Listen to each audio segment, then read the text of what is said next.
Welcome back, everybody. This is Eric here with Iraq Veteran 8888. We've got a gunsmithing video for you today, and what we're going to be doing is we're going to be going through and we're going to be cleaning up a Mark IV Martini-Henry long lever rifle that is in an untouched category. Many of you guys know the Nepalese cache that came in. It's been probably 14, 15 years ago. It's been a little while, but the rifles are still popular. You can order them from IMA, International Military Antiques. The guns can be shipped pretty much anywhere all over the world, so that's a really interesting thing for people that want to collect them and things like that. This particular rifle came from Atlanta Cutlery here in Conyers, Georgia, and the kind folks over there were able to help me select a really nice rifle, and we went over there and kind of looked through them. This is in the untouched category, which means as it was found. Literally from the Royal Palace in Nepal, as it was found. They haven't done anything to it, and this gives people an opportunity to experience a little bit of history as it was found, as it was located.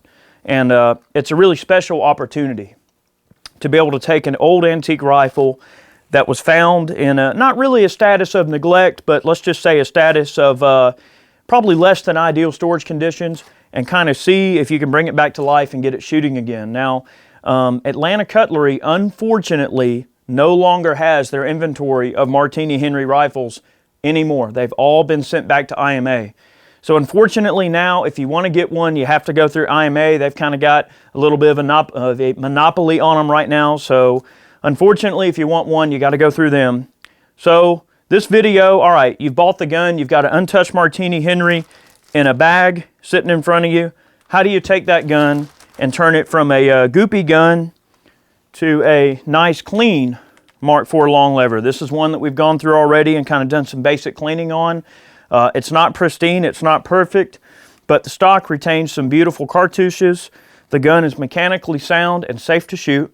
So in this video, we're going to go through the process of tearing the gun down, getting it clean, putting it back together, and we're going to show you how to check for safety, make sure the gun is safe to fire, and before the day is out, before the video's done, we're going to test fire the rifle that's in this bag, if indeed it is safe to shoot. Generally, mechanically, I've never really found any of the Martinis to be of unsafe configuration to shoot. Some of the Gehindra and Francot pattern guns should be inspected incredibly close if you intend on firing them. That's something we're going to cover in a future video because there's a ton of information about, you know, the status of those guns and whether or not they're safe to shoot. We're talking, you know, in this case, you've bought a short lever or a Mark IV long lever, a British-made Martini-Henry rifle is what we're mainly discussing here today. Expect some more videos on Martinis in the future, and we will be taking a Gehindra pattern rifle out to do a range video. That's not what this video is about. We're talking about the Mark IV specifically. There are some design differences between the two guns. This is going to be a long video, guys, because I really want to make sure I discuss a lot of the things that you need to worry about when it comes to cleaning these things up. So obviously, I'm going to talk about some of the tools very quickly, and then we're going to get straight to work. In terms of cleaning this gun up, you're not looking at a restoration. We're not trying to restore the gun. We're not trying to refinish it and reblue it and all that. All we want to do is remove all the dirt and the grime and the nasty crap off of it, where we can see all the original markings. We want to retain the original finish. We want to retain the original patina in the metal. We just want the gun to be as clean as it was the day that they put it in preservative and stored it in the palace. Okay, that's what we're looking to accomplish here. At which point, later on, if you decide you want to restore it, well, that's on you. But what we're trying to do is make the guns look original with some nice, original, honest wear and tear. Okay, preserving history. We're going to accomplish that with the use of an ultrasonic cleaner. And I know some people are going to say we're cheating, but we've got an awesome Lyman ultrasonic over there that's almost big enough to put the entire action in once we get it disassembled. So basically, water is probably one of nature's most universal solvents. We're going to use hot water and a product called Simple Green. This is obviously this one's empty because I've already poured it in my ultrasonic over there and I've got it warming up. But we're going to use Simple Green and hot water. Now, if you don't own an ultrasonic, don't worry. Just grab yourself a like one of those big turkey pans, which I don't have here to show you because obviously we're using the ultrasonic, but you can use a little bit of elbow grease, a little bit of hot water and simple green in a big turkey pan once you get the parts disassembled, and just scrub, scrub, scrub, and let the heat in the simple green do the work, and it'll pull all the crap off of there. What you're going to see on these guns is a combination of dirt, grime.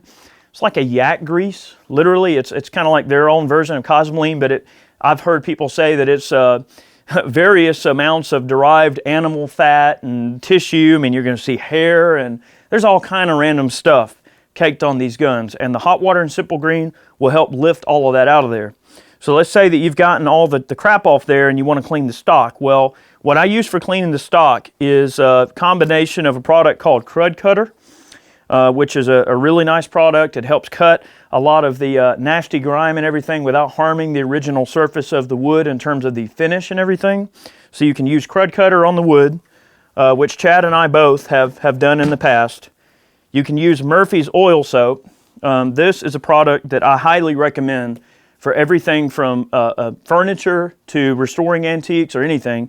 Murphy's is great. Cut it with a little bit of hot water, get some heat behind it, take your time, take a soft bristle brush like this and just kind of gently scrub and wipe away, and this will really help get some of that crud out of the wood. And it really depends on how much you want to clean it. Some people want to go full-on restoration, make them look brand new. That's fine. Most people, like myself, want the gun to have some original patina. Now, pot scrubber is a good thing to have because you're going to see that there's tons of just built-on crap on these things. Pot scrubber, Scotch-Brite, good thing to have laying around. Paper towels, of course, because you're going to be getting a lot of crap everywhere. Nitrile gloves, that's a must. In fact, I'm going to go ahead and don the gloves right now. There's a variety of tools here on the bench that we're going to use to help accomplish our task. The screws on these guns haven't been moved in about 100 years or more, okay? So, as a result, there's going to be some heat required sometimes to help move them a bit. Oftentimes, the heads of the screws are going to be filled with all kind of nasty crap. So what we're going to do, we've got some scribes that I picked up at the Sears store. You can take these scribes and you can kind of work down into the screw heads gently to get some of that crap out of the screw heads where you can get your bits down in there. Now, so I've got scribes. I've got a Benzomatic, little just small torch. And what that's going to do is give us a little bit of heat. We can centralize in one little area there to help some of those stubborn screws move for us. All right, this is the Brownell's Super Magnetip set. This is the master set. Highly, highly, highly recommended. If you do this kind of work on a regular basis and you work on guns at all, whether it's just as a hobbyist or as a professional, you can't go wrong with this. But you're going to need about 3 or 4 different sized hollow ground screw heads to fit these screws properly. And the condition that a lot of these screws are in, some of them have been turned with probably less than ideal tools, maybe not the proper size screwdriver or anything like that. So sometimes the heads tend to be a little bit boogered up. By having a set like this that has a wide variety of different sizes, that allows you to make sure you can fit any screw you're going to encounter. All right, feeler gauges. All right, this is a set of just general feeler gauges. You're going to need these to test to make sure the gun's safe to shoot. We'll set those aside. We're not going to need that until way later in the video. Calipers, I'm going to show you why in a minute. Now you're thinking, what? An old antique? What do I need, caliper for to measure it down to a thousandth of an inch? I'll show you why later. That's for checking to make sure it's safe to shoot. This is a little T-handle I picked up at the Sears store. This is an essential piece of equipment for budging the screws that hold the butt plate on, and for budging the bolt that holds the buttstock on. That we're going to take this gun down to the smallest piece all the way down for the most part, and trust me, you want this. It's like 20 bucks at the Sears store. Make sure you get one of those. A flashlight's handy, looking down the little holes and things, checking things out. Couple of different brushes. This is a Phosphor bronze brush. If you got some really difficult crap to get off the metal, this will help you, kind of scrub it. Nylon brushes. This one's new. This one's been used, you can tell. All right. This is a little bit of stock wax. This is a wood preservative but you can also use Johnson paste wax if you want. Chad's got a lot of gunny paste that he made up, which is a special formula for waxing your stock. This is one of the last steps. This is after the stock's clean and dry, and you want to wipe it down, okay? All right, now I chose this as one of the last things to show you. Now guys, I don't like recommending this for cleaning these guns, but the guys that clean these guns every single day recommend oven cleaner, okay? Now I personally don't recommend using oven cleaner for this task. Hot water and simple green is a much better way for the metal. Using the Murphy's oil soap is going to be better for the wood. But a lot of times they will actually take oven cleaner and douse down the entire gun as it sits. And believe it or not, this stuff will clean the crap out of it. But it will also draw out a lot of the original finish. So keep that in mind. Now, if you don't care, if you're just going to refinish the stock anyway, oven cleaner. For the purposes of this video, we're not using oven cleaner. But I just want to put that out there that they recommend it. I know that's crazy, but just putting that out there. Okay, so we're going to get started here. We got a couple of blocks here. This is Brownell's blue pistol block and their rifle block. We're going to use these to help suspend the workpiece while we're driving out pins and taking out screws and things like that. We've got a set of vice jaws here that have a cut in them to be able to accommodate, that's in there the wrong way, to be able to accommodate the barrel contours so we can hold the barrel while we're beating on things and messing around with things. So, and of course, a cleaning rod for cleaning the bore. We'll get to that later.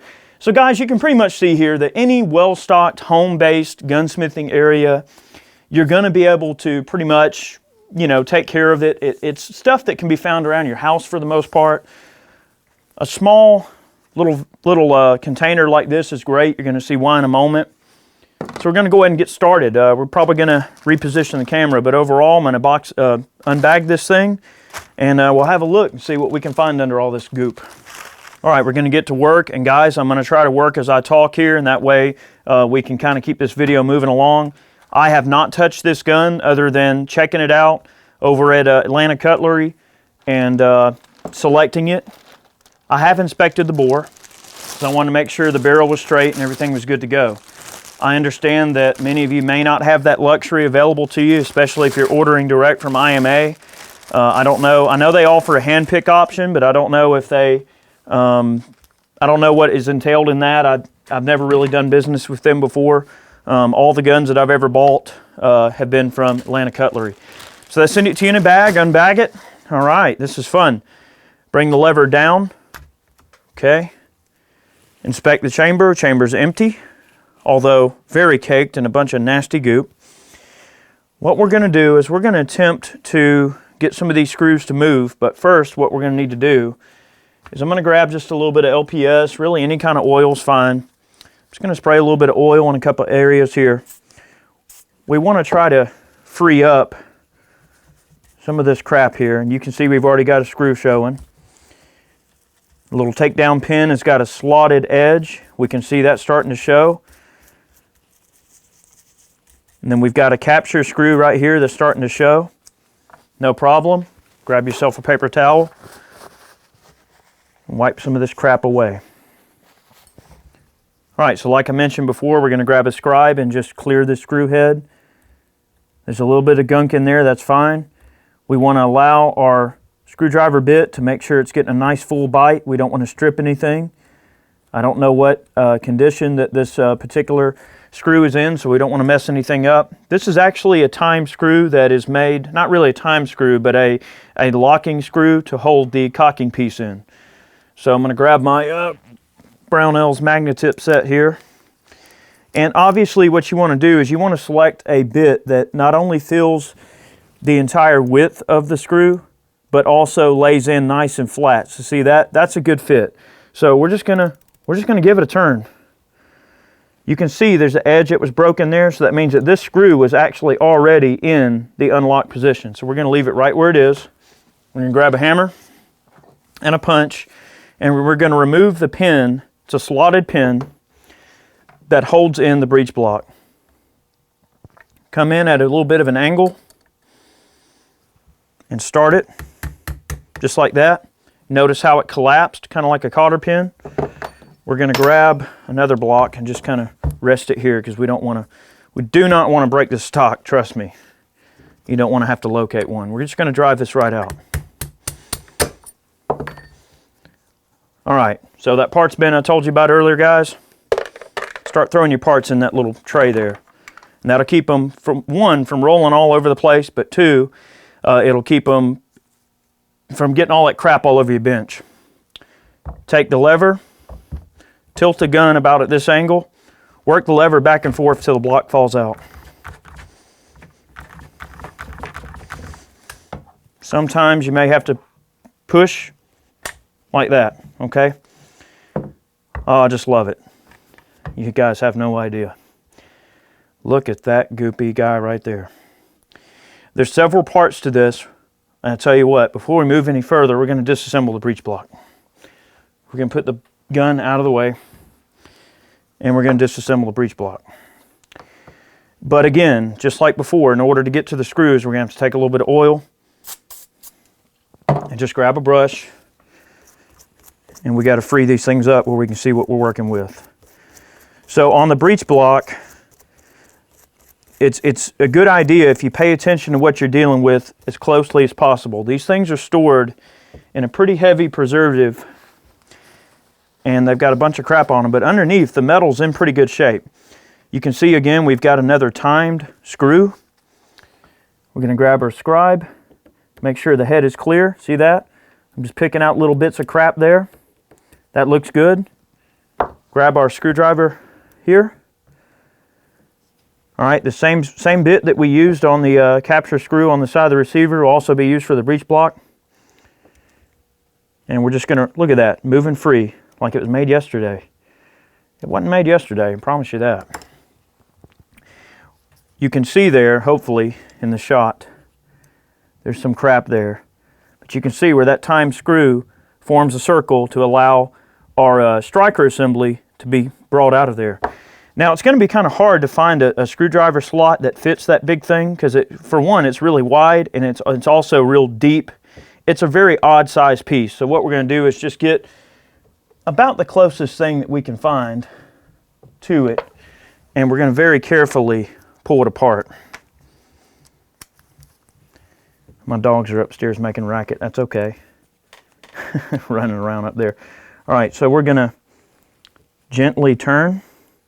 Now that spring could be a little bit bound. That's fine, don't worry. I'm just going to very gently turn. Look at that, it's actually moving quite freely. Okay, we'll do the rest by hand. Again, every single part going into the bin so you don't move it or lose it.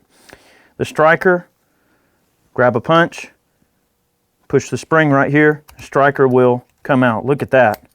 That's 100 years of preservative, look at that. So it appears that we have an intact striker that's not broken. This is the newer, improved version of the striker. That's going to go in the ultrasonic. That's as far as we're going to disassemble the breech block. But you can see by my hands and the work table in front of me here, one thing you want to look at, you want to inspect, you want to look for pitting around the striker hole in the breech block. You want to look for damage to the breech block itself. That could include cracking, splitting. It's going to be difficult to inspect for damage until the piece is clean. So we'll probably do that later. So there's your breech block. Well, this is getting dirty. All right, now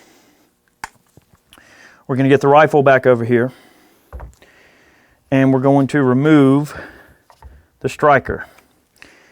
And the best way to do that is to make sure that this screw is untimed like we did before, because if not, you're going to booger up the striker, the receiver, and or the capture screw, and you don't want to do that. I'm going to show you in a moment. Look at that. Came right out. I feel like we cheated a bit because that's a little easier than normal. If you look here, I'm going to try to clear out all this goo here. You can see that there's a slot in the striker, and that's what that screw actually skewers that slot and holds the striker in place. There's also a very specific way that you reinstall the striker, and we'll just discuss that when we go to reassemble the rifle. All right, at this point, invert the rifle on its back.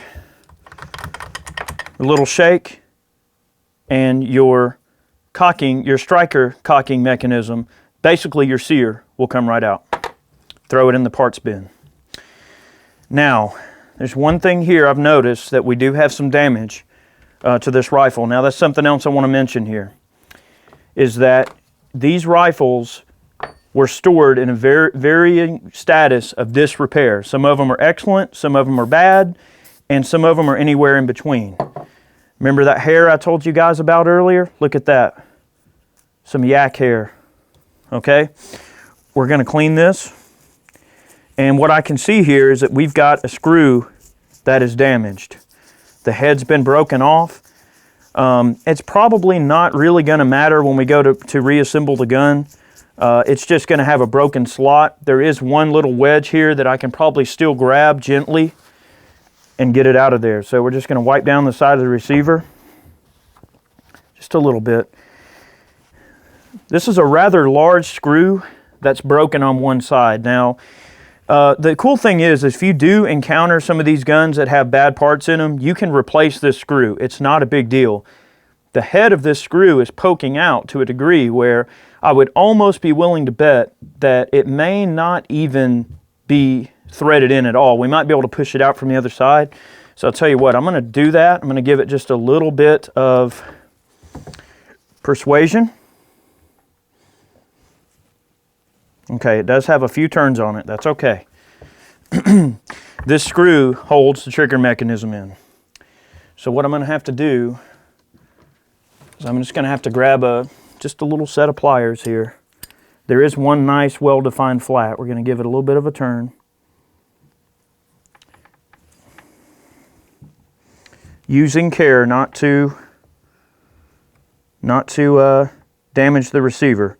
Remember guys, this screw is damaged goods, so if I want to replace this screw, I can certainly do so. Or, all right, I'm going to pull it out. Boy, that thing is goopy. Okay, this screw likely can be replaced as long as I don't mind the head of the screw actually protruding a little bit deeper. You could turn this down in a lathe and reslot it. We might do that, okay? We'll get to that once the whole gun is clean. So I've already recognized one of the screws is broken. We'll address that later. Okay, at this point, the trigger group should just pull out entirely. Look at that. Boy, that is nasty. We got our long lever. Look how dirty it is. Tons of grease on it. I know it's daunting, it looks scary, but trust me, this thing will clean up beautifully.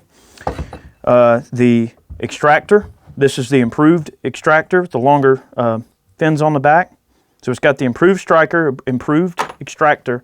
This is a later gun. So we've got an 1887 Enfield produced number 4 long lever. It is a first grade gun. The one below it signifies first grade, which means top grade gun. This is a pattern A with the shorter knock form. It has a pattern C stock that is a converted stock.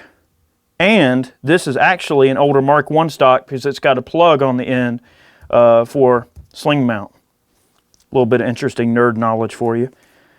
So, at this point, we're going to go ahead and disassemble the trigger group. Now this thing doesn't really have a lot of parts. Normally, I wouldn't really suggest ever messing with the sling stud unless it's heavily pitted or corroded or anything. I mean, it seems to move just fine. We're not going to pull the sling stud off. We are going to see if we can get this one little screw in here to budge a bit for you. So we're going to, let me look at that crap. It's just gross. Look at all that stuff it's pulling out. I'm going to see if we can get down to it. The trigger mechs on these are very, very simple. And I tell you, if you're not going to shoot the gun and you just want to ultrasonic it, you can do so. I have, just dropped several of these in the ultrasonic with no problem and never had a single issue. But I'm trying to gear this video towards a guy who may not have an ultrasonic, and you might have to clean these parts a little bit more labor intensively, let's put it that way. And if you're going to do that, it means you're going to have to fully disassemble the workpiece. Yeah, that seems to be a pretty decent fit. We're going to give it a try. If at any point the screwdriver bits act like they want to walk or jump, don't keep going. You know, stop and reassess. See, that's not wanting to move. So what we're going to do, and it does appear, let's see if we can move. Okay. It does appear that this screw has previously been boogered up. You can see where someone's tried to remove parts of it. This is basically just a leaf spring that powers the trigger. The trigger pivots on this pin right here, which is way in here. I'll tell you what I'm going to do. For the purposes of this video and to make things a little bit simpler, I'm going to ultrasonic this entire unit first, and then we will disassemble it after all of this is off of here.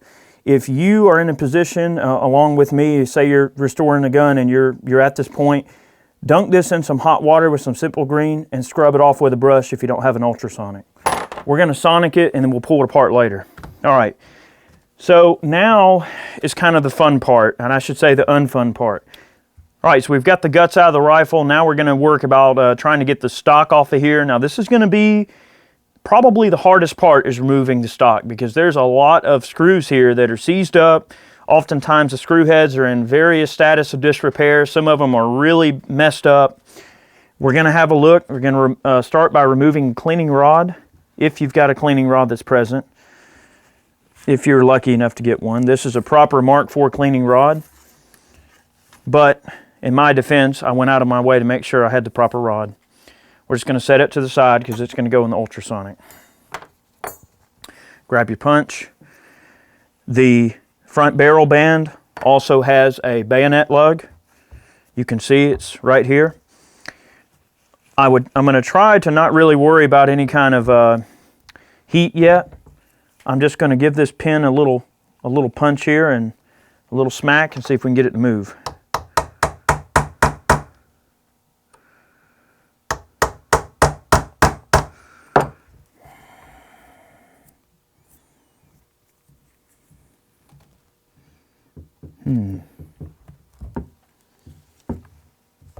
Sure as heck ain't acting like it wants to move, is it? Actually, it's moving from this side. Yeah, it's moving.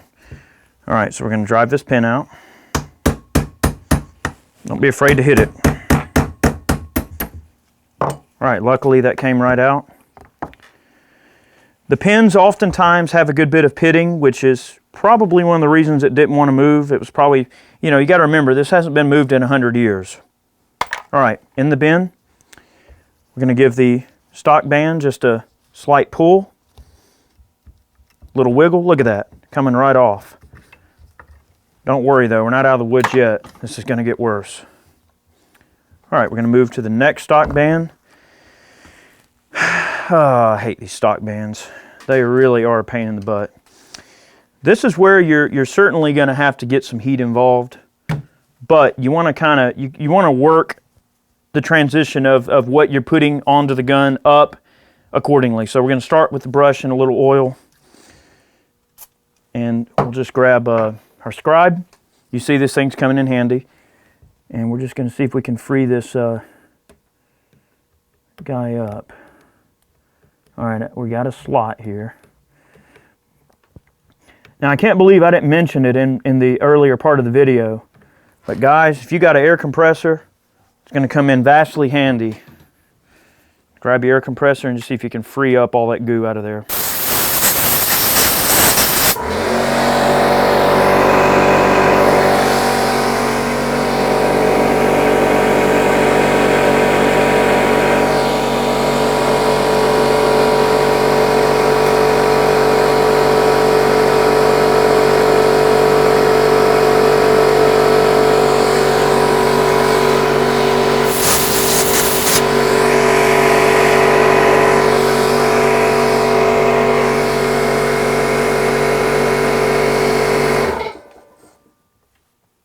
All right, you see how this screwdriver slot's got a lot of movement?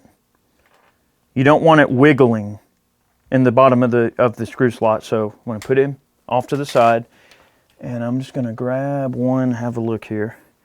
You want it to fit relatively tight. That's actually a pretty good fit there. And we're just going to give this a turn and see if it moves. With any luck, it will. Wish me luck.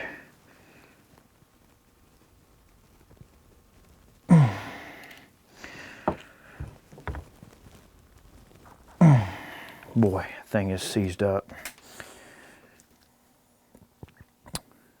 Yeah, it's tight too. All right.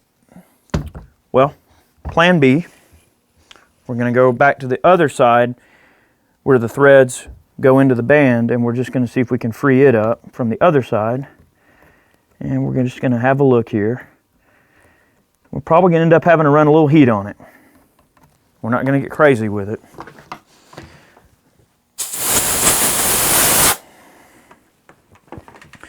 I really want this stock, to remain undamaged, because it looks like we've got a very nice stock. It looks ugly, but guys, this thing's going to clean up great. We're going to hit it with a little heat. And just see if we can get that screw to move a bit.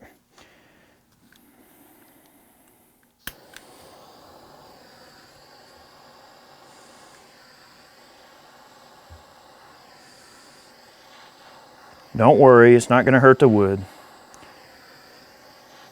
Another way you need to think about it, guys, is that it's not going to hurt the wood any less than if it were just sitting in some arsenal in Nepal being neglected for another 100 years. So don't worry, not going to hurt it. That smoking you're seeing is mainly just some of the goo burning off of the wood. We're going to give her a little bit of heat here.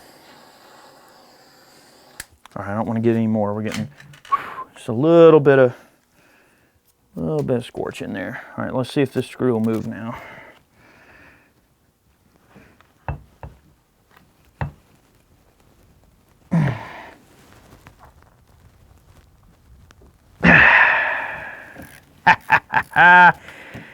There she goes.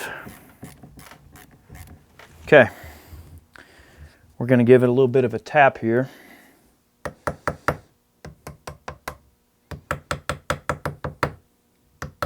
All right, let's see if it'll move. That's warm. Okay, we're going to grab, I don't have a generic flathead screwdriver. I don't really want to use my hollow ground gunsmithing bits, but I'm going to perform a no-no. All right, see what I did there? I just gave it just a little bit of persuasion there. See how that band opened up? Very, very good there. Our stock's not damaged. The band is not damaged. Now, there is a pin that ideally holds the stock band in place, and it looks like we are going to have to remove it.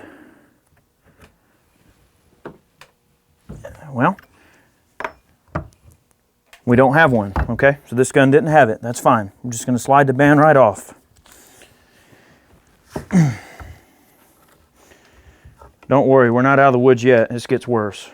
All right, so there's our two stock bands. You saw what was required there. I'm going to try to just give this gun a little persuasion and see if look at that. All right. All right. Okay, so there's our fore end. The Mark IV has an improved locking mechanism for the fore end that uses a plate. The Mark II does not possess that plate. The Mark II has a completely different system for installing the stock. Now, this is an improved system, and yes, it is stronger. However, it's also prone to rusting that you can see is pretty prevalent right here. We are going to try to remove these screws carefully, and I can tell you right now, I'm going to have to apply some heat to this to get it out. Guys, I think this gun's cleaning up pretty good, believe it or not. Okay. Tell you what, we're going to set this off to the side. I want to look at the bottom side of this stock.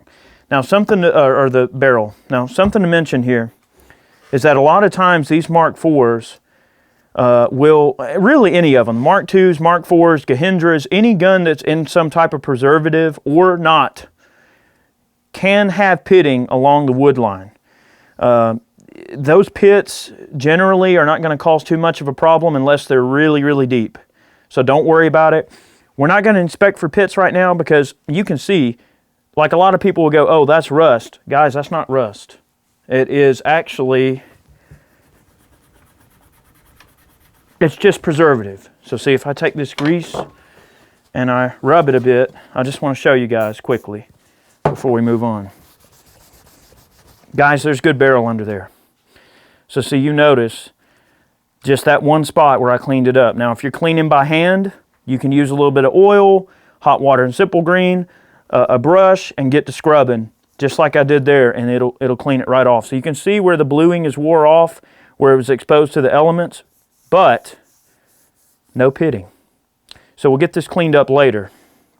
At this point, I don't know which task I dread doing more, removing the butt plate or the actual butt stock, or removing this. So we're just going to go on to the recoil plate on the stock. So let me move this out of the way here. Okay. Now, inspecting the stock, we can see that the stock is in excellent shape. The interior of the barrel channel has a nice coating of preservative, which was intended to preserve the gun, obviously. It's actually in very, very, very good shape. I'm very happy with that. We're going to try to clear these screw heads, hit them with a little heat, and we're going to see if we can't get this plate off of here. And man, this is not going to be fun.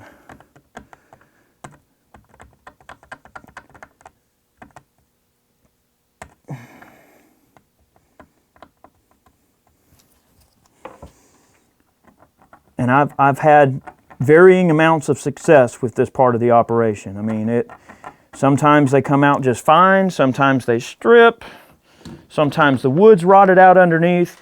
And guys, you need to remember that if you're going to take on something like these Martinis, bear in mind that some amount of stock repair may be necessary. We already got to repair a screw. Know what I mean? And we're not even, truly done yet. All right, so I'm going to grab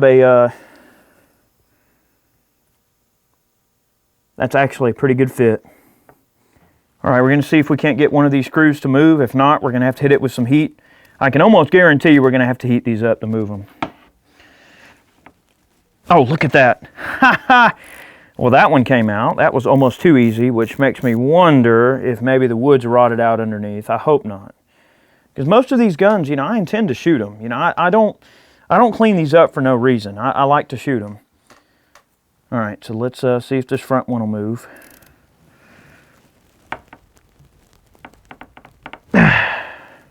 There she is. Wow, that couldn't have gone better. Sometimes you're going to have to hit them with a little bit of heat. Don't be afraid to heat them up. Now, the fun part is going to be getting this plate off. There's some pitting on the sides of the plate, which I'm most certain are not going to make this very easy. I'm going to try a little hack here that I discovered the other day, but first I am going to hit it with a little bit of heat. I can tell you right now we're going to have to do it just from my experience with these. You don't want to get too crazy now. You don't want to burn your wood up. Just going to try to melt some of the crap that could be adhering to the side and keeping it from moving.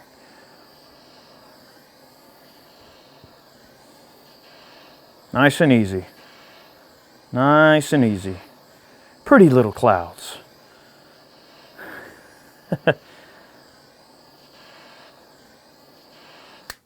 That's probably fine. All right.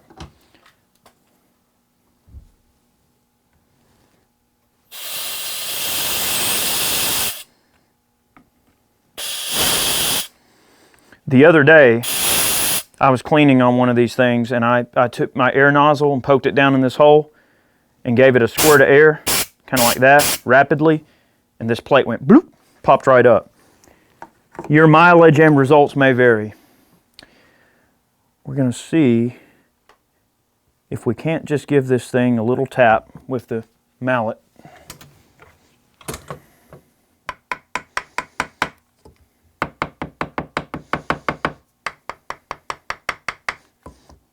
Just to persuade it. It's moving. Let's see if this will...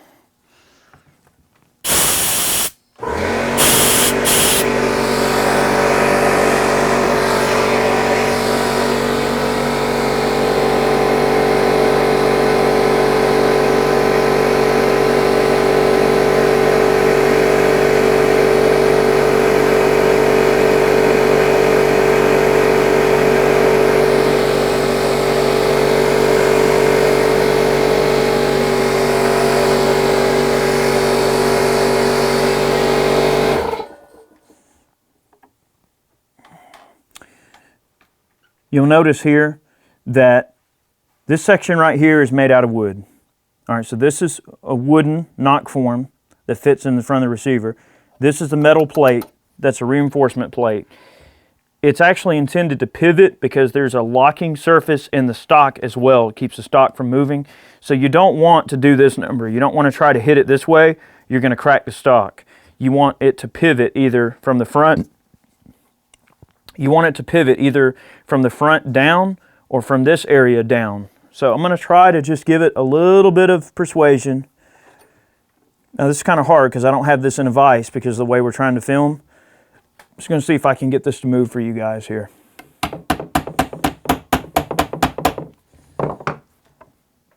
It's moving. Okay.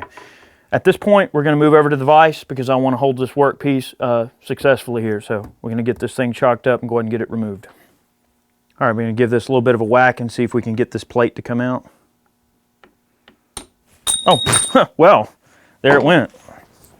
All right, so after we've removed the recoil bearing plate, we can see why you don't want to strike this thing in that manner because you don't want to split the stock. Now we've got some pitting underneath here. That's pretty much normal. Just going to grab the air nozzle and just try to blow some of this crap out of here. I don't think it's going to be a detriment in terms of the gun being safe to shoot or not because our recoil bearing surface back here looks like it's pretty solid. There's a little bit of pitting that's mainly just against the metal. The wood, rather.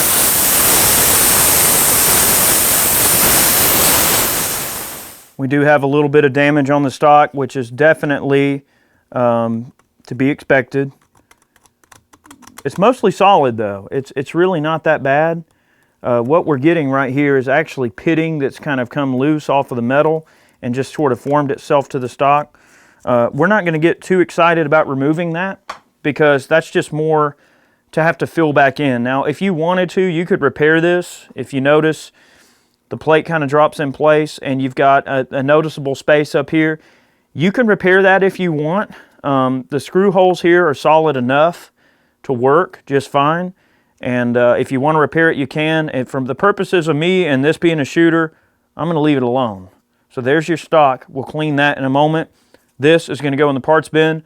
We're going to grab the barreled action and pull the stock off. This is probably the hardest part. All right, so to remove the butt plate, we're going to grab our scribe. As you can see, it's a very handy tool. We're going to clear the screw heads carefully. 100+ years of dirt and grime and debris and yak grease and no telling what else. Be kind of careful.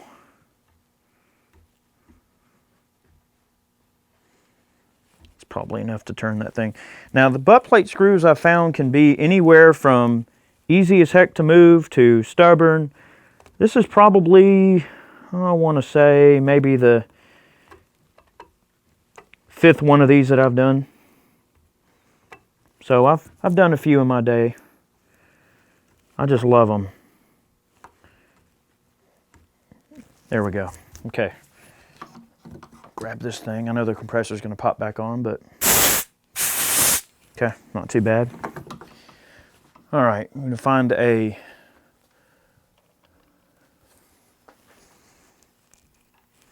okay, notice this screwdriver bit is about the right width or the right thickness, but it's the wrong width. But you know what? The fact that it's boogered up pretty good on the sides, I'm going to go ahead and try this and just see if it'll move. And if it acts like it doesn't want to move, then we'll switch to something a little wider. All right, we're going to give this a turn.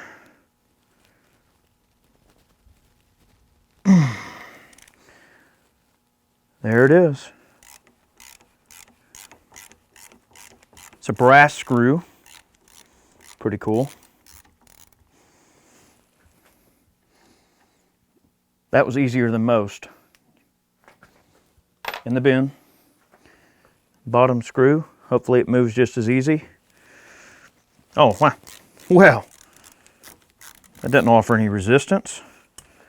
Wow, I can't believe this is coming together quite this easy. All right, now, I'm going to show you what this is. This is a brass protecting plate that they put to protect to keep the butt plate from adhering to the metal as bad. You noticed how up near the top where the plate wasn't fitted properly? What happened? It pitted. See the pitting? The pitting drew away from the wood. Where the brass protection plate was, it didn't. What they should have done early on is they should have put a piece of this brass below the recoil plate. And that would have prevented all of that pitting that we saw ruin the stock. Not ruined, but cosmetically ruined. What do I know though? All right, so there's that. We'll put it in the Sonic carefully. Our butt plate looks pretty good. There's a lot of grime all over it. We're going to Sonic that. Now is the fun part, ladies and germs. Pulling this stock. We're going to grab our T-handle and extension. And I'm going to move it over to this part. So this particular tool has, watch this. Let's see. Put that there, that there. See, I run an extension. So that flashlight I told you guys about earlier, we're going to have a look. And of course, the stock bolt has a nice, glorious coat of rust. We're just going to remove some of this goo and grease and grime here. Okay.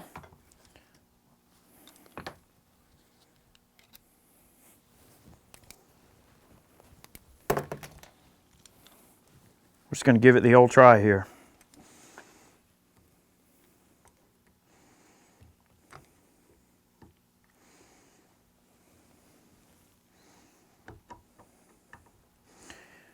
One thing you want to be mindful of, you need to be careful about, is to make sure that you don't get this thing caught between the edge of the stock bolt and the stock itself, because if you go to turning on it, guess what? Crack. You're going to split the stock. So this part can be a little bit tedious. You kind of have to just play around until you find the spot. There we go. All right. So lefty-loosey, righty-tighty. We're going to give it a little turn.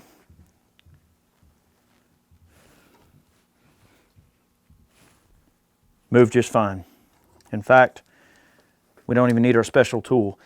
If you got a really, really, really stubborn stock bolt, this tool will give you the additional leverage you need to accomplish the task.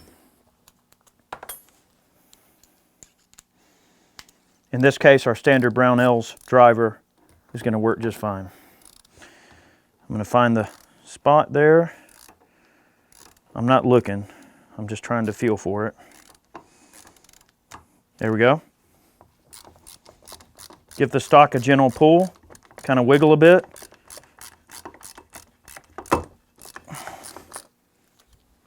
There she is. All right, we got our butt stock right off. That screw actually moved pretty easy. It wasn't all that tight. All right, there's the screw that we were just getting into. You can see it's very large. We're going to put that in the ultrasonic here in a moment. And I was right, this is a Mark 1 stock. On the front of the stock, there's a marking, Mark 1. So, I guessed that right. Okay, so what we'll do at this point is we're going to take all the metal works, put in the ultrasonic, and allow it to clean. At this point, you see the parts are broken down, you're going to take them and clean them, whether it's a turkey pan with a bunch of hot water and simple green, or you use an oven cleaner, whatever you're going to use, do it now, get the metal pieces as clean as you can. We're going to take the camera and move over here to the ultrasonic and show you guys how awesome this thing is. And we're going to dunk this stuff in here. while the metal work is getting an ultrasonic bath, we're going to clean the stock. Pretty simple. This is the fun part. All right, guys, this is a Lyman Power Pro Ultrasonic. This thing right here is very, very awesome. I got it through Brownells. Very, very cool piece of equipment. They are pricey, guys. I've taken the liberty to preheat this thing. We've got it at the maximum temperature of 175 degrees. So for those of you that are looking to just clean with, regular hand cleaning methods and not using a sonic, you can get your water pretty warm. I mean, pretty much as hot as you can stand to handle it with a brush and gloves or things like that. You can always don some heavier gloves if you wish. We've got it loaded down with a half a gallon of Simple Green to 4 gallons of water. All right. The way an ultrasonic works is it imparts a specific pitch of vibration to the parts through the water, and the hot water and detergents act to kind of scrub the piece off. So it's like a jewelry cleaner, all right, but for guns. That's kind of what this thing is set up to work like. So we're going to take the parts. We've got a beautiful Mark IV. It's going to be a beautiful Mark IV. Right now she's a little ugly, but believe me, this thing when it comes out is going to be clean as a whistle. So we're going to go ahead and dunk the chamber, this end in first. I'm going to have to kind of swap it here and there. And we're just going to take our parts and put them in here. I went by Craftsman and got myself one of those magnetic parts pickers. So sometimes if stuff falls through the basket, a little magnetic guy there to grab them out. All right, we're just going to drop all this in here, and probably going to take about 30 minutes to maybe 45 minutes, maybe as much as an hour. It really just depends on how dirty the stuff is, which in this case, these things are really cruddy.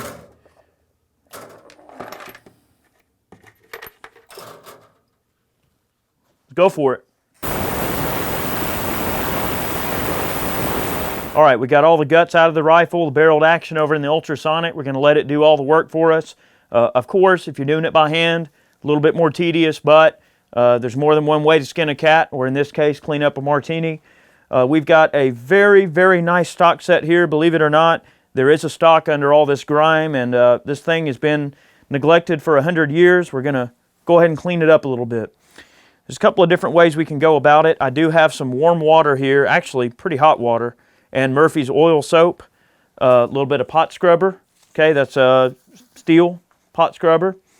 We got some paper towels, and we've got a nylon bristle brush. We're going to go through and just have a go. When we're done, we're going to dry the stock really well, and then we're going to follow up with some gunny paste. Now, this is actually a formula that the CMP put together for oiling, well, not really oiling, but protecting the finishes on stocks and everything. And it's a combination of turpentine, beeswax, and boiled linseed oil, and I believe in equal parts. But look up the recipe. It's excellent stuff. Kind of has it almost looks like Johnson's paste wax, but a little bit more for gun work. We're going to try a little bit of Cud Crutter. This stuff is really not too bad. It does not pull the finish, but it does help with a lot of the crud. See what I did there, but anyway, helps with some of the crap that's on the stock. We're just going to take and see what happens here. We're just going to clean a little spot, kind of an inconspicuous area. We'll probably end up going with the oh yeah. Boy, that stock is nice.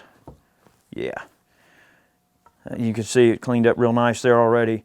The Crud Cutter's not doing a horrible job. Let's run a little bit of the Murphy's here, just to compare. I'm going to clean another spot over here. So we're kind of testing different things. A little bit of warm water and Murphy's will do the trick. All right, let's see how this works. Because we are dealing with this kind of waxy sludge that's all over the stock. It's kind of a preservative to help protect it. Man, that's just cleaning up great. We were commenting earlier about the quality of this stock, and that there's something really nice under all this grime here. We just got to clean it up. I think you guys get the idea here. We're going through and just scrubbing all this crap off of here. We're seeing a couple of cartouches. They're very, very faint right now. We're going to keep scrubbing. But that's not too bad. I think this is going to be a very nice stock. You can see the other side, still got a bunch of grime on it. That's pretty much it. You're going to scrub and scrub and scrub and get all this crap off of here. I'll tell you what, I'm going to set the stock to the side. And then we're going to take the forend. And instead of using the brush, we're going to take a little crud cutter. Sorry. We're just going to spray down this bad boy here, and let's try doing the pot scrubber. See how well that works. And guys, I'm not digging in with this stuff. It's just to help break up all the crap on the surface of the stock. That's actually working pretty dang good. In fact, I'm going to go and hit the other side here. All right, well, we used a combination of different cleaning agents, everything from crud cutter to Murphy's oil soap, a little bit of warm water, brush. Scrubbed our stock down, cleaned up, very nice. We've got some nice pretty markings. A little bit of battle wear, but you know, that's it's an old gun. Not too bad overall there. The stock, the butt stock I should say, now this is an awesome butt stock. It's very special. This particular one is a Mark 1. It's an older Mark 1 because it's got a sling mounting point that's been plugged, and it's got the small point right here for the short lever from the Mark 1. That was plugged. So, and then of course you see the brass grommet that's put in place for the long lever on the Mark IV. And the stock, although very, very, very faint, it's difficult to see and it's impossible for him to pick up with the camera. There's definitely a Mark I marking on this stock. So, very, very awesome butt stock. At this point, we've allowed them to dry a good bit. Very, very excited to see how this thing cleans up overall, but coming together nicely. We're going to rub some gunny paste on the stock. And what the gunny paste is going to do is it's going to offer us a pretty decent degree of protection. And what we're going to do is kind of lay it on thick, like this. And then we're going to kind of let it sit and work its way into the wood and kind of soak in. And what we'll do is we'll just wipe the stock down with some gunny paste, and then while it's sitting, soaking into the wood a bit, we're going to go back over to the ultrasonic and pull our metalworks out and have a look and see what we wind up with over there, how well our metal cleaned up. And I told you guys that we would pull that trigger mechanism apart, so hopefully all that goo is out of the way and we can actually somewhat get away with that, if it's feasible. If the screws are too boogered up, then we're probably not going to worry about it. So we're going to allow that to permeate. Okay. That's looking good. I'm going to set this over here out of the way. All right, go through on the forend, add some stock paste. I'm laying it on thick because I really want it to get in there good and protect the wood. You can see that the cleaning that we did on the stock has not really messed with the original finish. That's exactly what I wanted to occur. I want to make sure that the original finish is kept original, you know. Now, there's a varying amount of things that you can do at this point. Like if you wanted to strip this stock fully and then restain it or anything like that, I don't know why you'd want to, but if you wanted to, you certainly could. Wouldn't be a big deal. Now, the cool thing about something like a stock wax like we're running here, if you're going to store a gun for a long period of time, you can actually use a good quality stock wax on the metal works too. Wipe it down. Just make sure it's not an alcohol-based carrier or anything, you know, it's going to cause issues with the metal. You can run some type of a wax, or you can run something like LPS3, which has a really, really, really waxy coating, and it'll protect your metal quite well. Also, I mean, for just metal protection in general, you could also just use like beeswax. Take a little bit of beeswax, get it kind of warm, and just wipe, you know, nice coat of beeswax on the metal works, and believe it or not, it'll protect the metal quite well. You just have to, you know, clean it off before you use it. All right, there's our forend. We're going to let that wax kind of set in. We're going to check on our metal over in the ultrasonic, and then we'll see how close we are to being done. We're almost there. Okay, well, we got all our stuff out of the ultrasonic, got it dried off. We're going to check out the parts here and go through and Everything cleaned up pretty good here. I don't really see anything that would leave anything to be desired. Butt plate turned out good. Butt plate screws, look how good those cleaned up. Nice brass screws, okay? So what I'm going to do is I'm just going to go through and inventory the parts. We're going to drop them in our parts bin, and I'm just going to hit them with some LPS2, oil them up, and then once we get our stock wiped down, we'll go ahead and get her put together. Butt plate cleaned up really nice. I'm very happy with that. Nice patina, not scratched up, a little bit of pitting to be expected. All right, this is our forward barrel band. Looks good. And before we assemble this, we'll go and blow all the oil off. I'm just kind of showing you guys my process. I mean, I go through and I check everything. I mean, all the crud that was on the threads of this stock screw, good to go. Okay, nothing there. Our middle barrel band, in my experience, you know, these tend to be pitted a good bit. It's got some pitting, but it's usable. Our stock locking bar was probably the one part out of this entire gun that is in the worst shape. It's got a lot of pitting near the front, which also, as you can see from the stock, it transferred through to the front of the stock. Probably got some moisture in there, and it just played hell on that stock. And you can see from the two screws that hold it in place, if you look at them carefully, you can see that one is badly pitted. So it's no mystery which screw goes where. The pitted screw goes where the pitting is. This screw is perfectly good. The surface of the metal underneath is fine. But I think it's going to lock up just fine. Our striker's good. No broken firing pin or anything like that. Perfectly good. Our trigger mech we're going to disassemble like I promised and inspect it. Extractor's fine. No splits or breaks, cracks. Breech block looks fine. Little bit of superficial pitting around the tip where the firing pin comes out, but nothing to cry about. Our lever looks fine. You're generally not going to run into any issues, and with these guns, if something is broke, you're going to notice right out the gate. No questions asked. Of course, we did have our trigger retaining screw that's broken. I don't know if I'm going to attempt to repair that or not. It's not really that crucial. I really hate to cut this thing down. I thought about putting it in the lathe over there and turning it down.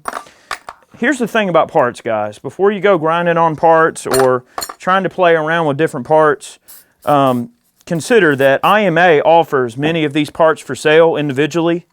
If you decide you want to, you know, really get into full restoration mode and you want every little piece and every little nut and bolt to be absolutely perfect, you can always order those pieces. Oops. You can order those pieces, and it's not a big deal if you wish. Cleaning rod looks good. A little bit of pitting, but that's to be expected.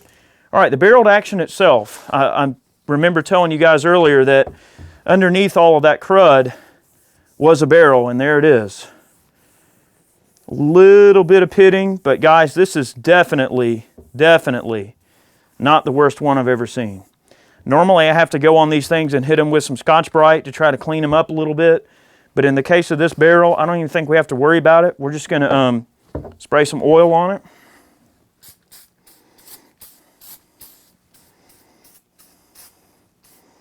We'll clean the bore last, and that'll be once the firearm is back together.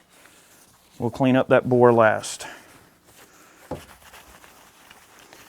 Man, look at that. Just nice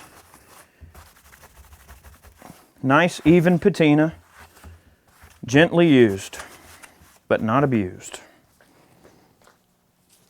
Cleaned up nice. A little bit of honest wear, a little bit of honest patina.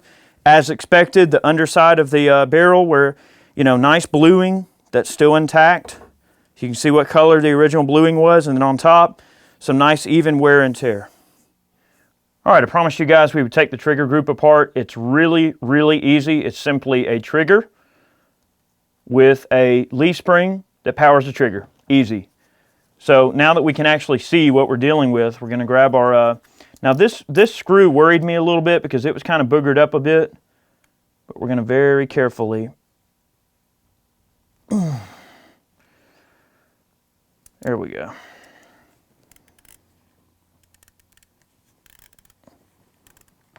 The screw's a little bit worse for wear, but it's fine. I normally don't take these things apart like this, but I just want to show you guys. All right, there's your leaf spring that powers the trigger, and you can see underneath it's clean. The ultrasonic was able to bring all of that out of there, which is awesome. And then the trigger itself is held in by a screw. Oh, I hope this thing's going to come loose for me.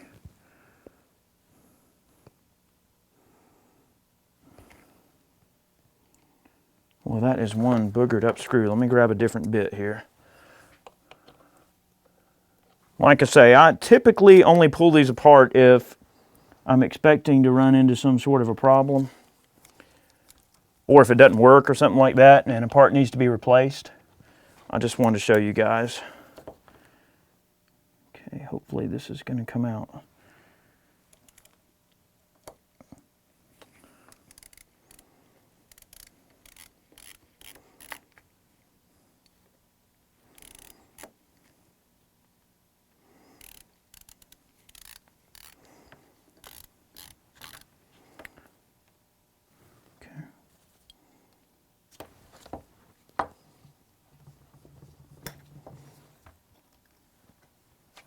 Okay, screw and your trigger. Grab the trigger, pull it out of the top. That's pretty much it. That's your trigger housing. There's not really a whole lot to contend with there. So we'll put it back together in the exact reverse order that we just took it apart. I'll get the trigger group back together here. I am going to, yeah, there's probably just a little bit of crud in between the trigger itself. There's a little bit of kind of goo that got under that little step where the ultrasonic probably couldn't quite get the stuff to lift out of there, but overall, not bad. So trigger back in place. Line it up. Skewer it with the screw.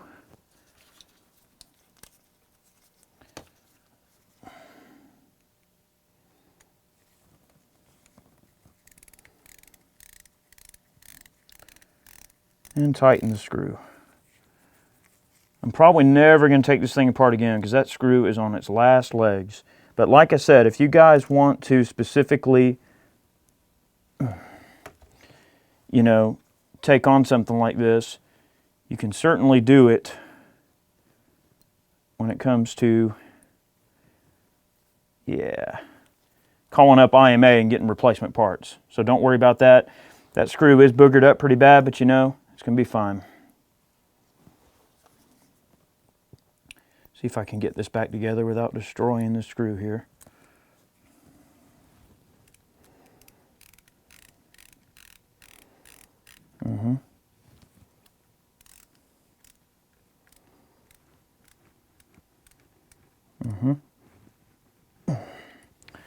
All right, at this point, we'll just take a little LPS, douse the whole unit down. We are going to go ahead and, after this, now this is the last part with the metal work. I'll just throw this over here in the bin, and then we'll wipe down the stock, and we're going to reassemble this gun. We're ready. All right, so with the stock, like Karate Kid, wax on, wax off, we got the stock wax is kind of, you know,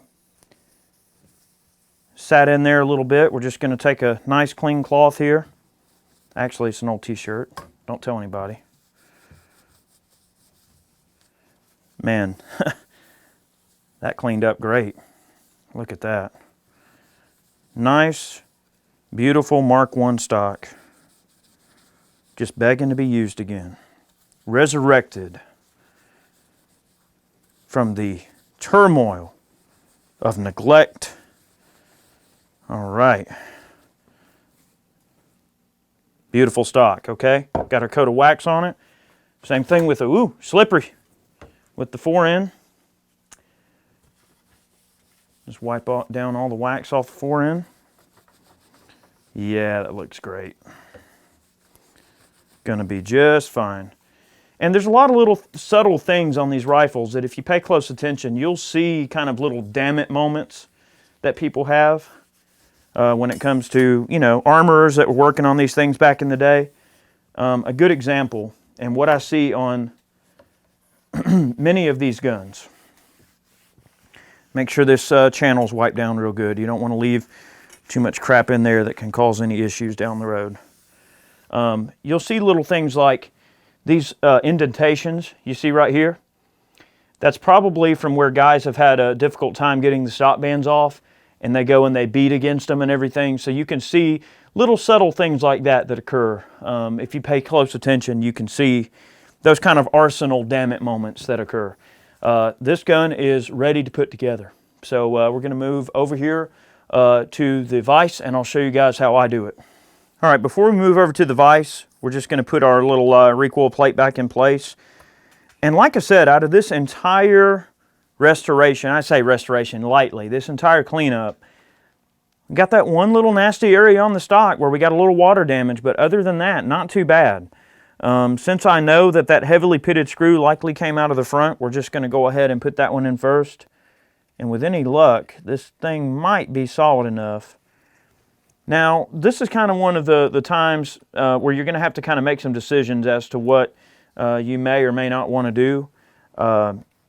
If you want to shoot this gun a lot, if it were me, I would probably glass all this back up. But this particular gun is not really one I'm going to shoot a lot, if at all. But it's one of those deals. So let's just see how tightly these screws go in place. You just got to worry about those screws trying to break loose and cause any kind of issues down the road.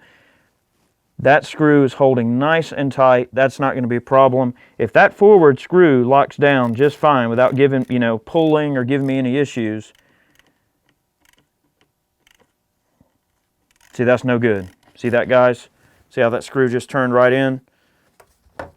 That's no good. Now, that can be repaired, okay? That's not a big deal. That's not something that we're going to cover in this video because that is a completely different video. We will go over how to repair something like that. In fact, we may go ahead and fix the whole forend, but for the purposes of this video, I'm going to go ahead and assemble the rifle minus this screw, since the wood is kind of shot out there, and we will still test fire it. But in a later video, we're going to fix this, okay?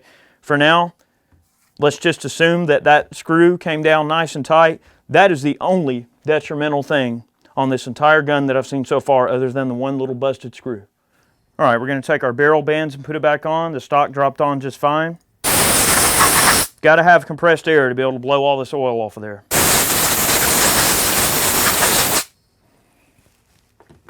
Very, very handy thing to have laying around in the shop. Okay, whatever side the writing is on, you want that side to face to the left. All right, that also corresponds to your actual bayonet lug needs to be on the left side of the rifle. So where the writing is, you'll put it to the left. I'm going to set that on there just to make life a little easier for me. There's one missing part from this forend that's not completely detrimental to shooting it, but if you want it to be correct, there's actually a small pin that goes right in here, and you can see there's kind of a nasty little spot right there that would maybe require some attention if you were going to shoot it a lot. If this was a gun you're going to shoot a ton, we've already gone over some of the areas you might want to fix on the stock. For the purposes of this video, though, we're just going to tighten the little guy back up. That barrel band's not going anywhere. It's going to hold the stock nice and tight. Okay.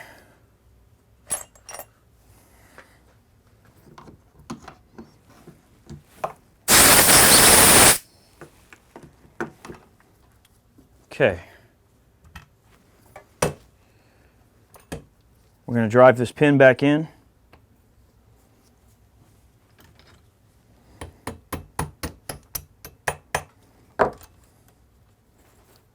Not too bad there. Okay. So other than the sick piece of wood there that we're going to have to contend with at a later time if we choose to, the front end of the gun's pretty much put back together, so we're going to move over to the vise. I'm going to chalk the thing up and we'll reassemble the rest. All right, we're going to drop the stock on. That is an excellent fit for that butt stock. Excellent fit. it's going to be fine. I mean, once that little spot's repaired, it's going to be good to go, and we will get on that at some point. All right, grab an extension. All right, we're just going to tighten this bad boy down.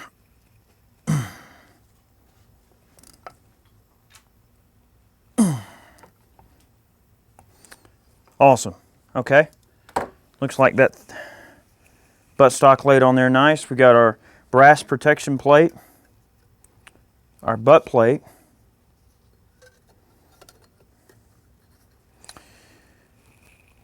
and I actually neglected to segregate my screws. These screws are specific. Let's see.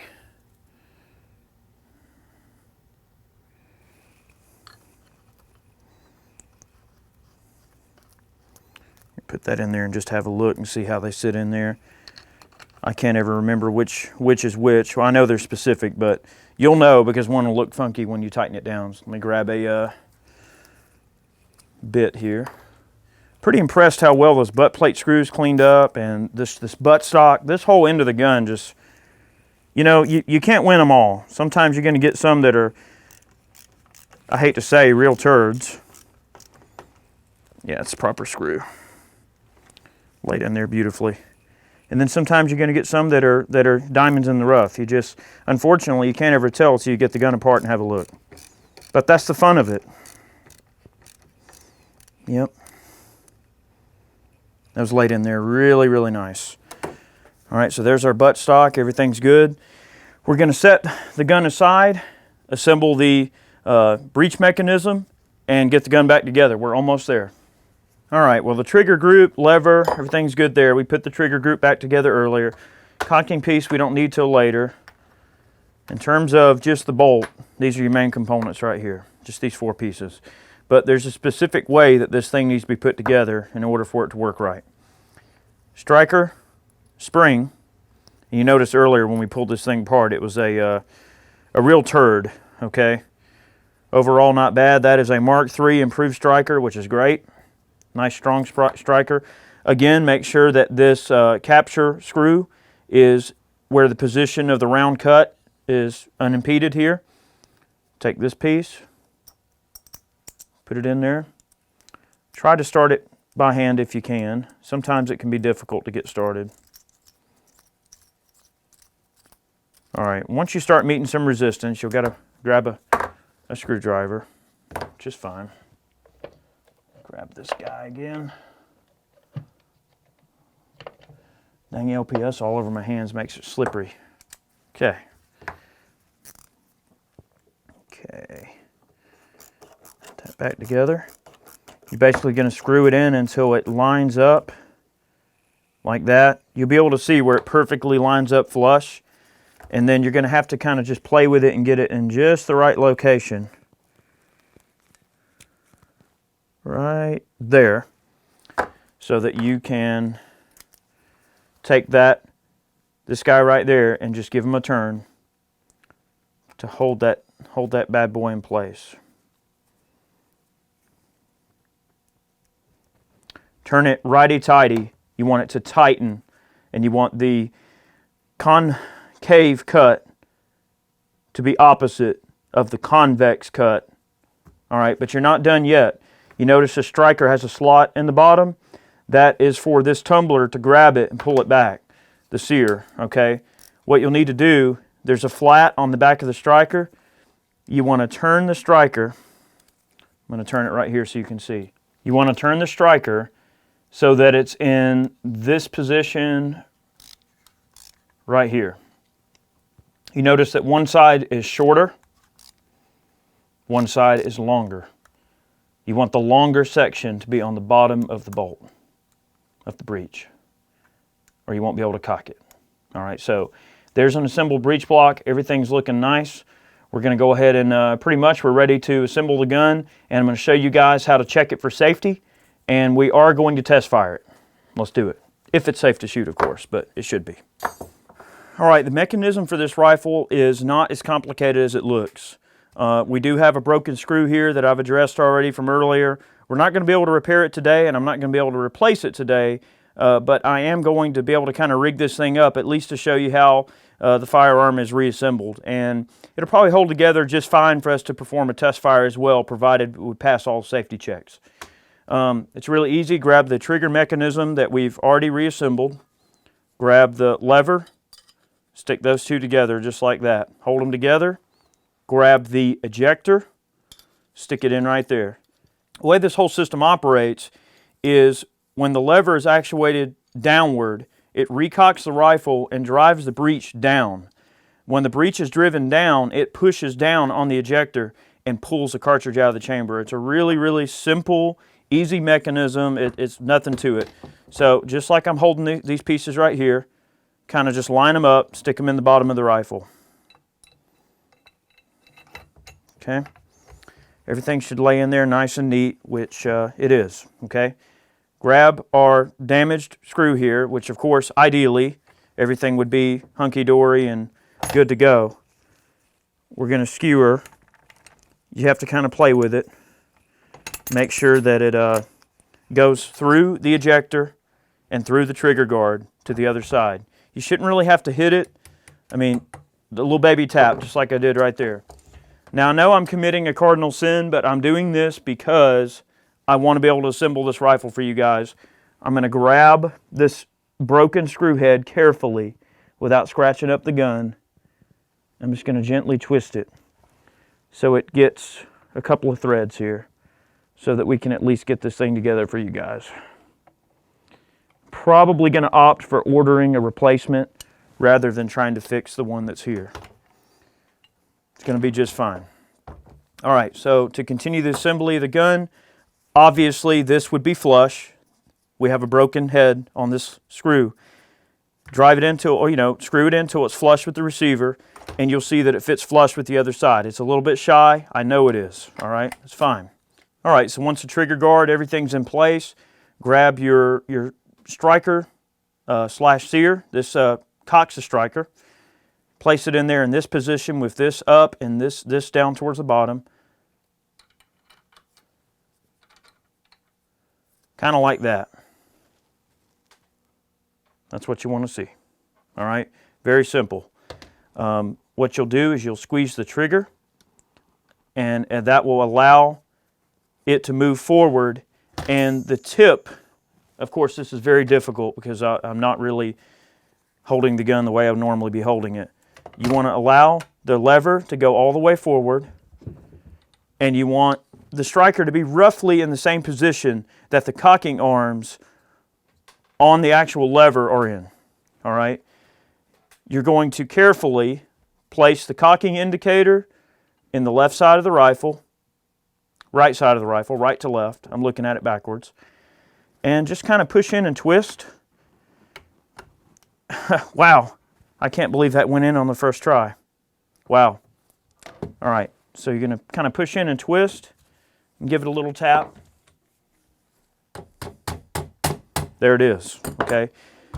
But see, right now it is in the fired position. If you look at movies like Zulu or some of the other movies, you'll see that when they fire the rifles, in some cases the strikers were put in the wrong position, the striker indicator, cocking indicator, and you'd see that they actually jump forward, and that's the wrong position.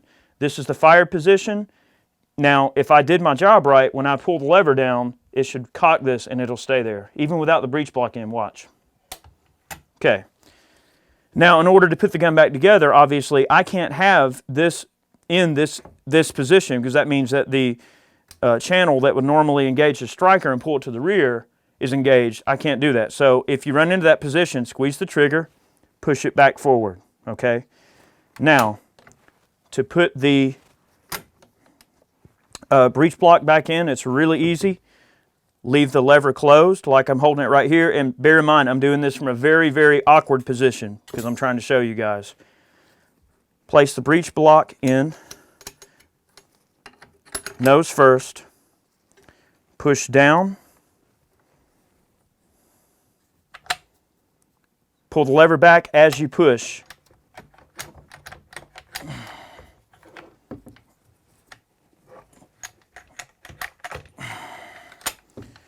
And bear in mind, I'm in a very uncomfortable position here. I'm just trying to demonstrate it for you guys. If you don't succeed, try again. Breech block in. Push. Oh, she tried to go right there. Try again. Don't worry, it's going to take you a couple of tries. All right. All right, see that? Push and wiggle. Push towards the back and in, and just wiggle the lever until it pops into place. Grab the slotted cotter pin. Squeeze it in like that. And again, I'm in an awkward position. I would normally have this rifle chalked up in the vise nice and tight because it's easier to work on it from the position of looking down at it. But for the cameraman to film, I have to assemble it this way. For this part, you can either like grab a pair of pliers and squeeze this together, or you can just break out the man mitts. All right. I started it. I'm just going to grab a soft mallet, finish her up. And we've got a somewhat sick yet assembled Martini-Henry. The gun locks up nice and tight. Striker works. Gun dry fires. So at this point, you know, I hate that we have this spot on the stock that's not perfect, but we can test fire it, okay? But first, we're going to go through some safety check measures, but to do that, we're going to put the gun over here in the vise where we can work kind of looking down at it, reposition the camera. All right, in general, it's pretty easy to determine if these guns are safe to shoot or not. There's a lot of different things to consider. A lot of it has to do with what type of brass you're going to run, if you're reloading for the gun or something like that. You know, headspace is one thing, but what we're going to look for mainly is breech block play. I mean, this breech block does have a lot of play, and that can be corrected relatively easy. I've very rarely experienced any of these guns to have any problems. What we've got right here is a Kynoch, or not a Kynoch, this is a Magtech CBC case. I'm not going to get into the technicalities, but this is probably the least desirable thing you can use to load ammo for your Martini, but they will work.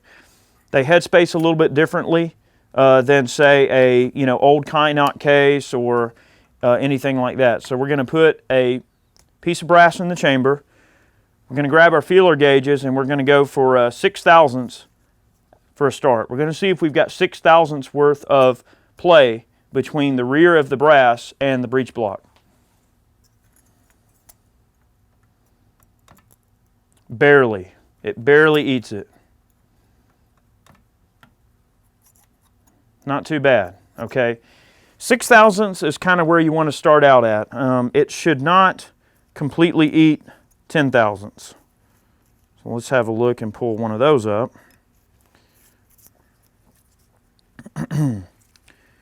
Okay, here's 10 thou.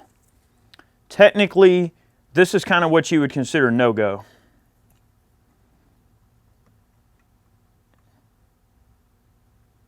All right, so you see, it won't close, not easily. I could force it, but the thing is, you don't want to force it, okay? You do not want to force it shut. I mean, that's a very tight fit. I could force it, but what we're going to look at is we're going to grab our calipers. I'm going to show you guys something here.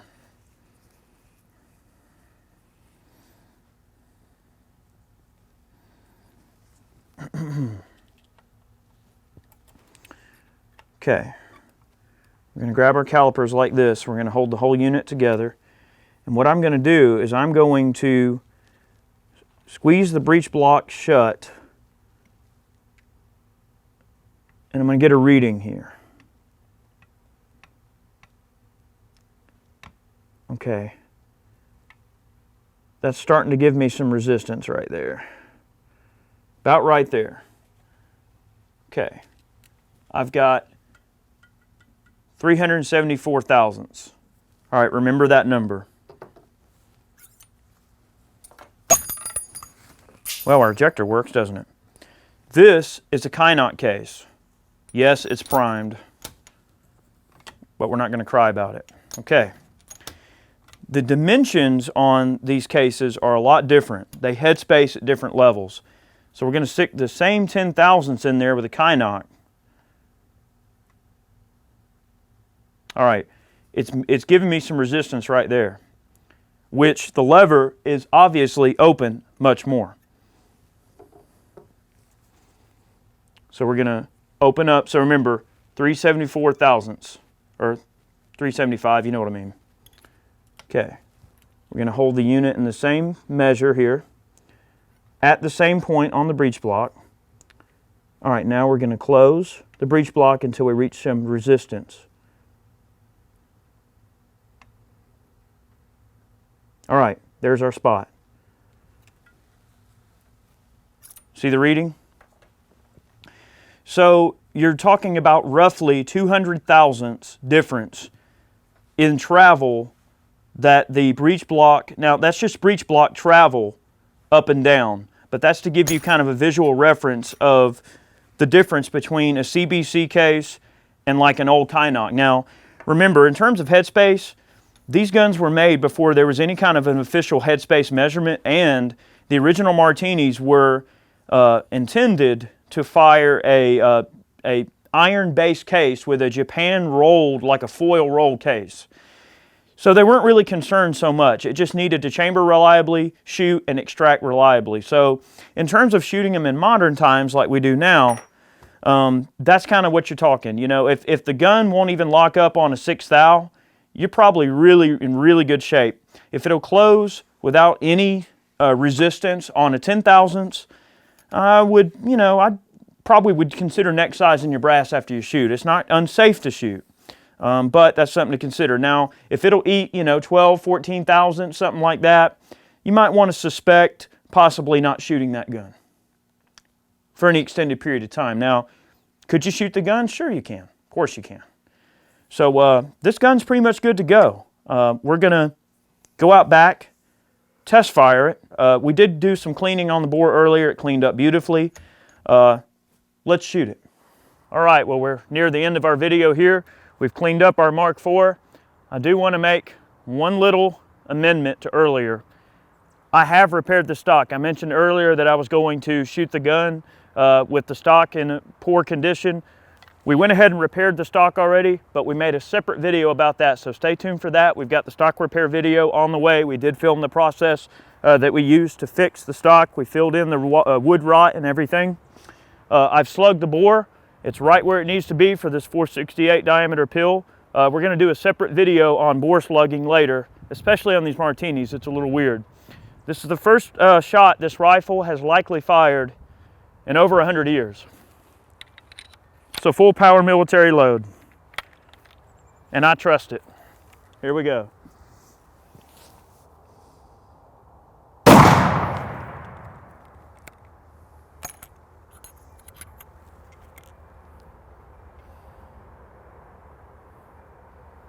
Okay. Brass looks good. No adverse pressure signs. Our stock repair is holding beautifully. No signs of anything coming apart. No screws jettisoned from the gun. No odd abnormality or abnormal things going on, rather. Let's take another shot. That smacked the gong dead center, 50 yards. Let's try it again.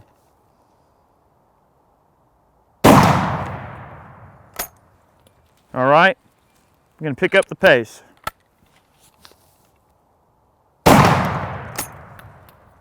Oh yeah.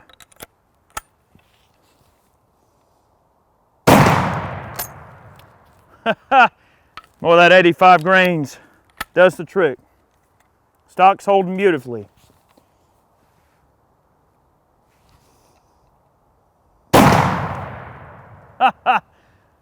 Guys, you can't go wrong with a little black powder. So on these Martinis, to eject the shell, pull down briskly on the lever, kick the shell right out. Everything's holding up nice. Nothing's moving around on me too bad there. Nice shootable Mark IV. There you go. I hope you guys enjoyed the video. I always relish the opportunity to work on these guns because they're so much fun. And as you can see, it never gets old. I love shooting a Martini. So we went from a crummy, grime-covered rifle to a shootable Mark IV long lever. Thanks for watching. Hope you learned something. Have a good one.